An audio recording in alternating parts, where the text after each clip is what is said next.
Salam Datung. Salam dahsyat, yes. Wah, hebat luar biasa sekali Pak Tung ini. Wah, saya melihat wajah Pak Tung sudah seger. Seger marah, top. Wah, dahsyat, yes. Waduh, saya ikut gembira Pak Tung sudah pulang ke rumah. Dengan luar biasa ini. Saya juga senang sekali. Terima kasih doanya Pak Chandra Putra Negara yang dahsyat dan baik hati. Sebentar, saya mau mulai nyanyi dulu untuk Pak Chandra dan teman-teman semua. Gembira ria, gembira ria, hati yang gembira adalah obat yang manjur. Iya. Wah, ini lagu yang dinyanyikan Pak Tung selama di rumah sakit ya Pak? Ya semua saya nyanyiin, orang lewat saya nyanyiin, dokter saya nyanyiin.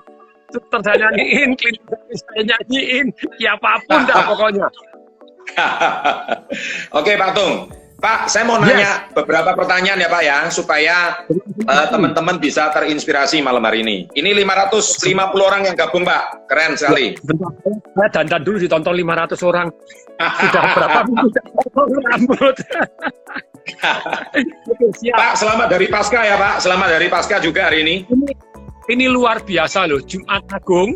Jadi ditebus oleh darah Yesus dan kemudian kasih kurnianya saya pulang seger sehat waras jos. Wah.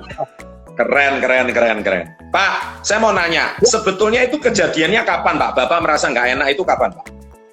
Merasa nggak enak itu tanggal 18 Maret itu ya, mulai demam. Nah, demam, pusing, linu-linu.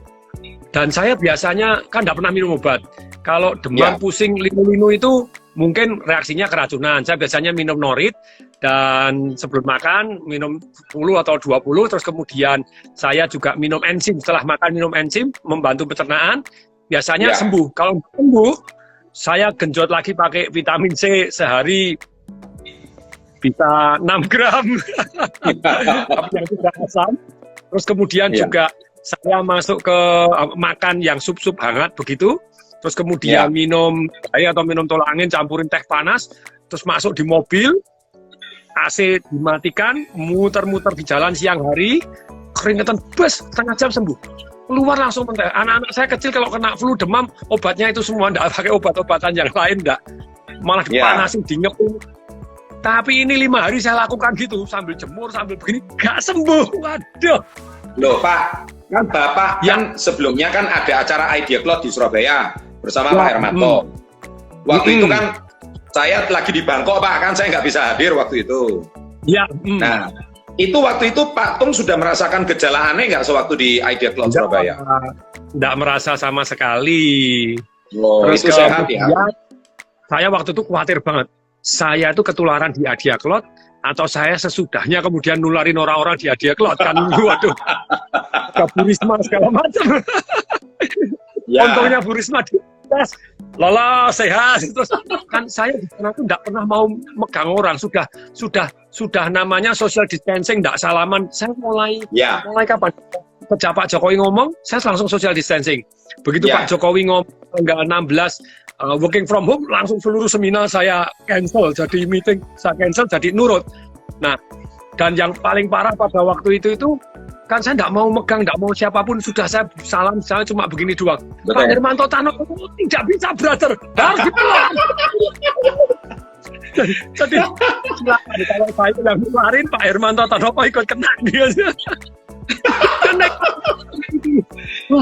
Tapi untungnya Pak Hermantonya waras, tegas, enggak masalah. Jadi triggernya itu tanggal 15 malam itu kan saya enggak pegang-pegang kecuali nyium Pak Hermanto Tanoko aja. Yang lain juga enggak. Yang saya deg-degan itu pada waktu yang saya curiga naik pesawat pulang. Oh ya. Dari Surabaya pergi ke Tanggal berapa itu Pak? Itu tanggal berapa? Tanggal berapa itu? Tanggal 15 malam. 15 malam. Jadi curiganya dari pesawat ya Pak ya? Saya juga lihatnya seperti itu kayaknya. Tidak pakai masker dan begitu kayak SARS dulu tuh kan banyak sekali orang ketularan di pesawat. susternya, pramugarinya, terus kemudian lewat kanan kiri orang di sana, terus mungkin bekasnya, pegangan tangannya. Nah itu banyak hal yang jadi sudahlah teman-teman ini working at home dulu lah, jangan kemana-mana, naik pesawat jangan dulu deh. Ya Pak. Nah terus Bapak pulang, jadi 2 hari kemudian itu Bapak baru merasakan nggak enak, demam gitu ya ceritanya. 3 hari, 16, 17, 18 itu sore baru. Cuman saya ngukurnya itu kan pakai suhu yang pakai jepit di ketek begini. Betul. Nah, itu saya nggak khawatir. Tapi saya ngasih artikel Papa, itu kalau jepit yang di ketiak itu 1,5 derajat lebih rendah daripada kalau dimasukin dubur, daripada yang telinga, daripada yang kepala begini. Iya. Terus saya tanya dokter, enggak, ketiak itu tepat. Sebetulnya kalau ketiak tapi pakai yang namanya tepat. Tapi kalau pakai digital 0,5 sampai 1 derajat lebih rendah. Saya paling tinggi 37,8. Enteng. Saya 40 tak diemin kok. Jadi 37,8 kecil. 37,8 berarti 38,8. Dan saya bandingkan pada waktu di rumah sakit dipakai yang tembak memang selisih. Selisih antara 0,5 sampai 1 derajat. Lebih rendah. Jadi yang pakai ketiak 37,8, 37 ini 36,8 enteng, 37 kecil lah, ajar. Ya. Tapi gini Pak, saya kan sempat lihat Instagramnya Pak Trung main sama kura-kura tuh pagi-pagi work from home itu. Itu belum terasa demam itu Pak? Oh, itu tanggal 16 masih santai-santai. Oh iya. Juga. Oke Pak, nah sekarang gini. Akhirnya Pak Tung begitu terasa demam 5 hari nggak turun, akhirnya Pak Tung merasa curiga terus langsung ke rumah sakit gitu. Curiganya itu mulai nafasnya nggak enak. Aduh, ini mulai napas ini, wes Pak ini Tung bahaya. curiga nggak kalau itu corona? Waktu itu pertama kepikir nggak kalau itu corona? Saya pertama kali nggak, alah flu biasa, ya walaupun corona, saya bilang, guys, nggak masalah corona minggat, acara. Ya. Tanggal 23 mulai ngep, istri saya harus ke dokter, ya wes ke dokter. Ya. Bu Yani suruh ke dokter ya. Setelah Bu Yani suruh ke dokter, terus Bu Yani itu ke rumah sakit mana? Siloam, ke dekat rumah ya, Siloam ya. Karawaci. Nah, dites darah dari kategori CRP, ferritin yang tentang inflamasi itu meledak. Terus yang namanya white blood cell atau leukosit darah putihnya turun. Neutrofil, basofilnya itu tidak balance. Jadi MCV, MCHC itu yang untuk orang yang inflamasi itu tinggi.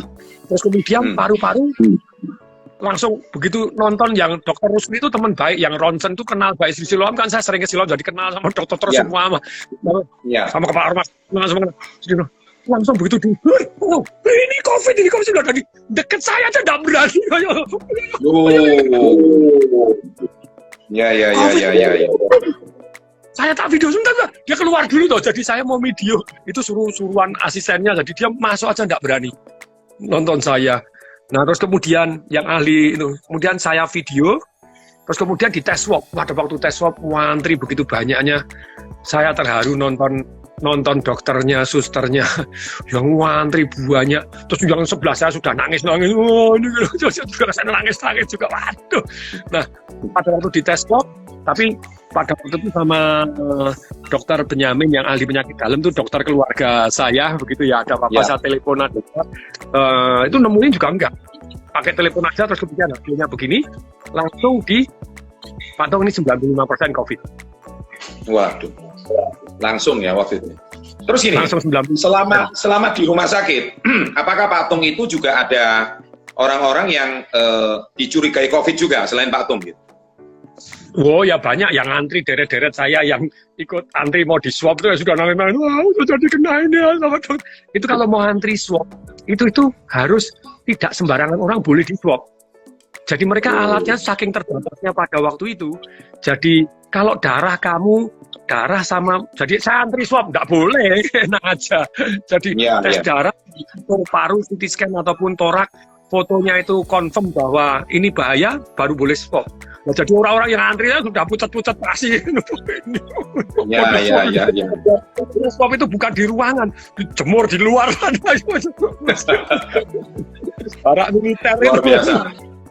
Ya, terus gini Pak Tung, akhirnya waktu Pak Tung di 95% dokter COVID, terus apa yang dilakukan tindakan dokter pada saat itu? Saya bilang, dokter perlu masuk rumah sakit. Nggak usah, kamu masuk rumah sakit itu sengsara banget. Kamu masuk rumah sakit rujukan. Waduh, wes kayak sarden, dia bilang begitu. Mau masuk di sini juga nggak diterima. Dia bilang gitu. Jadi saya masuk rumah sakit sana, nggak bisa. Siloam Karawaci nggak bisa, adanya Kelapa II dan kita tetap tidak terima. Hanya khusus untuk yang parah. Rawat di rumah. Langsung diobatin. Waduh. Dikasih Itu ya. asitromisin sama kloroquine. Anda nggak boleh ngobatin sendiri, saya ingetin. Obat berat sekali itu. Saya dikasih obat 2 hari, hari ketiga nggak tahan. Semua demam pusing, saya sudah nyerah. Saya telepon Sulianti Saroso itu, kepala rumah sakitnya kakak kelas saya, Dr. Syahril. Saya masuk sana aja ya, penuh Pak Tung, penuh. Saya bantu. Saya telepon RSPAD. RSPAD kan saya ngasih training sana sama dokter terawan kenal, sama sekretaris yang tingkat sebagai Pak Budi Sul. Dia bilang, ke Pak Nyok, Pak Budi. Dia bilang, kalau confirm baru boleh. Confirm COVID, lah caranya confirm COVID gimana? Itu tes swabnya. Lah tes swabnya nggak keluar dari tanggal 25 keluar. Lalu saya telepon dokter yang menangani saya, dokter Benyamin, dokter keluarga saya yang di Siloam. Dokter, saya masuk rumah sakit. Nggak semudah itu Pak Tung. Kalau Pak Tung rumah sakit itu nggak enak sama sekali. Nah itu saya digelisahin, saya gini. Sudah, demam itu minum Panadol. Saya tuh nggak pernah mau ngeyel dari dulu. Nggak pernah. Tapi ya nurut. Terus kemudian dokter malam ini saya tak stop obat ya. Lu jangan stop. Saya tetap stop obat, terus dikasih anti mual. Saya bilang, dilapisin perut, ini cari enzim. Saya suruhan driver seluruh apotek cari enzim mielnya. Enzim itu air liur yang membantu pencernaan. Susah sekali saja. Seluruh apotek cari apapun yang pakai SIM. Enzim flex, enzim pot, bensin flex, tak tulisin banyak Zepatin. Akhirnya dapat Zepatin. Nah, malam kita minum Zepatin, obatnya tak henti. Nggak ngeyel, nggak minum obat. Langsung enak, damai, tidur nyenyak. Begitu tidurnya, besok pagi. Yang Bapak rasakan itu, waktu itu badannya tuh panas semua atau gimana? Atau cuma dada atau gimana? Menggigil. Oh, menggigil. Linu, pusing. Berarti mirip kayak demam berdarah ya Pak? Kayak Bapak pernah kena demam berdarah nggak? Zaman dulu enggak pernah. Nah, saya curiga demam berdarah, terus dokternya juga curiga tipes. Oh, iya. Jadi dua-dua dites, demam berdarah, tipes dites juga. Nah, negatif tapi enggak, semua. tipesnya juga enggak, karena kan siklus. Setiap sore, malam enggak enak. Pagi waras, kemelinti kalau pagi.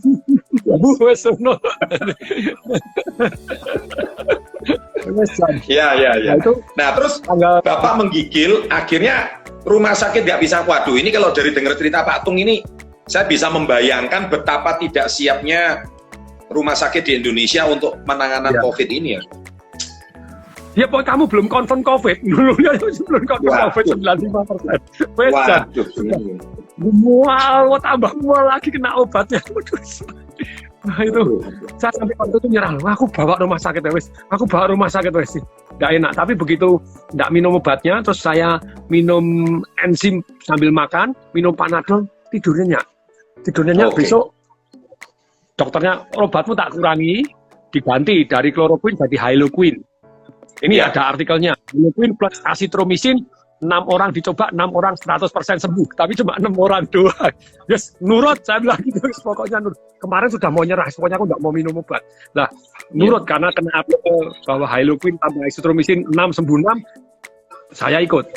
Tanggal 25, 26, 27, 28, 29, 30, kan harus tes lagi.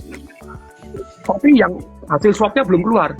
Tes paru-paru lagi, foto paru-paru torak, sama tes darah 99% Pak. Dan ini cytokine storm. Maksudnya cytokine storm itu jadi paru-paru yang mendadak jadi putih. Betul. Jadi tadinya Sekarang kanan kiri putih semua. Stalking stop. Aduh. Dokternya sudah panik. Nggak bisa, harus masuk ini. Harus masuk. Ferritin, CRP meleduk, nggak karu-karuan. Normal 0 sampai 6, saya 46. Terus Waduh. white blood cell, apa, jadi memburuk. Dia bilang nggak bisa, harus masuk rumah sakit. Siap, saya bilang pokoknya siap masuk rumah sakit. Terus ini pas kebetulan ada, cocok, saya masuk, wis masuk bodoh. Terus rezeki saya ada, ya wis masuk. Nah, tanggal 30 masuk malam. 30 malam menggigil. 18 sampai 30, 12 hari itu menderita Pak Tung. Menderita setiap sore. Wow.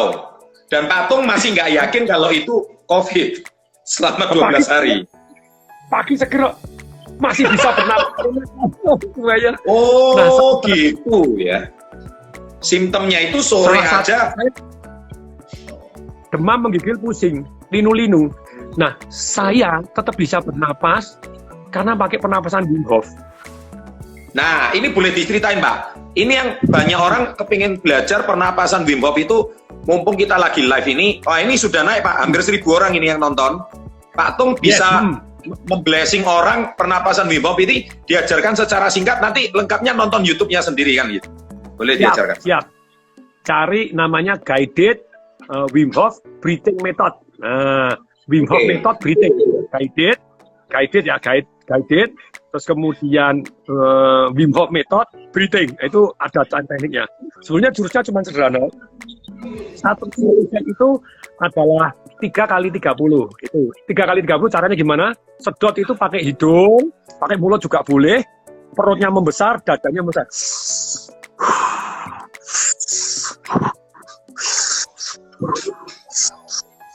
Jadi sedotnya sampai perutnya membesar.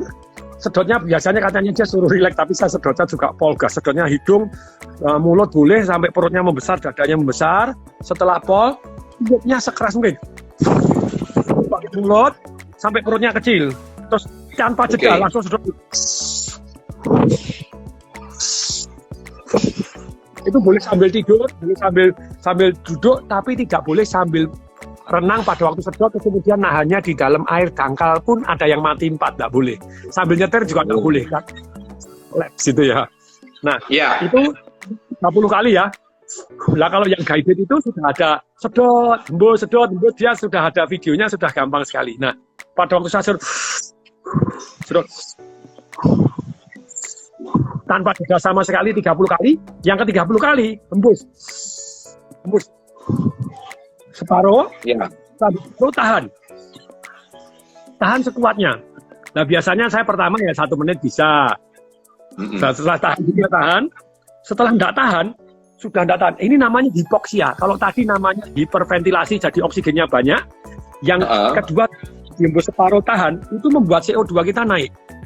Nah, ternyata O2 itu bisa masuk ke sel-sel tubuh kita, masuk ke darah, masuk seluruh sel-sel tubuh kita. Itu apabila ada O2 dan ada CO2. CO2-nya neken O2, dilihat O2-nya masuk. Nah, begitu saya tahan napas, itu hipoksia. Hipoksia itu jadi kurang oksigen, jadi CO-nya mulai masuk, ada O yang ada, ditanam sama CO-nya. Terus ketika nggak tahan, suruh nambah, hitung. Kalau bisa tambahin 10 detik lagi. 1, 2, 3, 4, 5, 6, 7, 8, 10, terus tarik napas panjang. Perutnya membesar, dadanya membesar, tahan.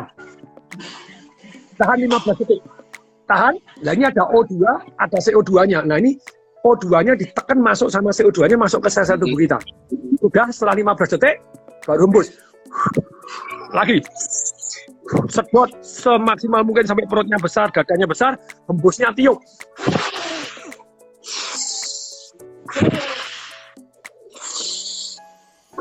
Sedot pakai hidung, mulut boleh. Hembusnya pakai mulut, caranya balon. Selama 30 kali, ke yang 30 kali lagi tarik nafas panjang. Waktu hembus separuh, tahan lagi. Tahan sampai sekuatnya. Lah biasanya saya kedua itu bisa 1,5 menit, 2 menit sudah bisa. Tahan. Kemudian setelah tidak tahan lagi, itu kalau bisa ditambahin 10 detik. kadang agak geli-geli gini. Itu tekniknya supaya tahan juga Anda rileks gitu ya. Bayangkan peredaran darahnya naik. Kalau saya sering bayangkan sinar penyembuhan masuk dari kepala saya ke seluruh tubuh, membersihkan virus-virus pergi, kemudian muter lagi, seluruh putaran sinar-sinarnya masuk ke sini, jadi rileks, terus jadi damai. Terus kemudian setelah tidak tahan lagi sampai agak gelagapan. 1, 2, 3, 4, 5, 6, 7, 8, 9, baru tarik macam-macam. Tarik macam-macam, perut besar, dada besar, tahan lagi. 15 detik. Setelah tahan 15 detik, baru besar lagi.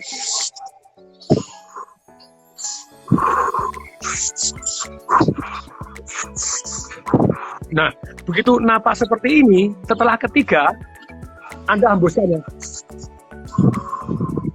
Tahan. Nah, ini yang luar biasa.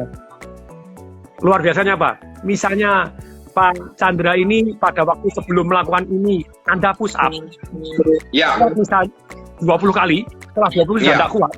Langsung pernapasan ini, yang sampai ketiga, 3 kali 30 toh. Yang ke-30 pada waktu sedot terakhir, terus hembuskan separuh. Tahan, push up lah. 2 kali lipat lebih kuat. Seketika. Langsung, seketika. Seketika. Nah, setelah itu, kan hembus separuh kemudian tahan toh. Kalau mau push up itu jadi lebih kuat. Kemudian biasanya saya bisa 2 menit, 2,5 menit. Ya. Terus kemudian tahan. Begitu sudah tidak tahan, tambahin 10 detik lagi deh. Tambah yang lebih rileks. Ya. Oke. Tahan 10 detik. Terus kemudian hembuskan. Terus kemudian napas seperti biasa. Kemudian Ya. Keren. Nah, Wim Hof ini juara dunia dan dia dibuktikan loh ya. Jadi dia dibuktikan bahwa dia sekali tarik napas begitu ya latihan seperti ini terus gini sepanjang lapangan sepak bola dia tanpa bernapas, rekor dunia dia. Wih. Sampai kuatnya kayak gitu. Dan dia dicelup es, badannya panas terus, dicelup es batu 1 jam 45 menit. Dia pemegang 26 rekor dunia. Guinness Book of Record daya tahan tubuh. Termasuk dia orang yang disuntik virus bakteri paling banyak dan tidak apa-apa. Wih, gila. Bakteri yang demam dia dapat. Terus kemudian dia bilang, I can teach people. Kan orang bilang, oh kamu orang perkecualian. Nah, saya bisa latih orang. Dia ngelatih 12 orang yang mau disuntik virus dan bakteri ini, dilatih bernapas sama dilatih mandi es dingin. Hari keempat sudah naik gunung Colorado minus 10 derajat dengan cuma celana pendek. Terus kemudian disuntik sama bakteri, tidak ada yang sama sekali yang panas. Wim Hof ini naik ke Kilimanjaro 29 jam. Orang biasa 10 hari, dia 29 jam. Naik turun langsung pakai satu. Dia naik Himalaya sampai ke Dead Zone, sampai ke 7.000 meter. Dead Zone, pakai celana pendek doang. Maraton tanpa sepatu, pakai kaki telanjang, pakai celana pendek doang, di salju 42 kilo. Terus ditanya cuma dingin-dingin, kalau panas bisa nggak? Oke, dia lari maraton di gurun, mulai jam 10 siang sampai jam 5 sore, itu 42 kilo, pakai celana pendek, pakai sepatu, tapi nggak pakai baju, tanpa makan, tanpa minum sama sekali, 42 kilo.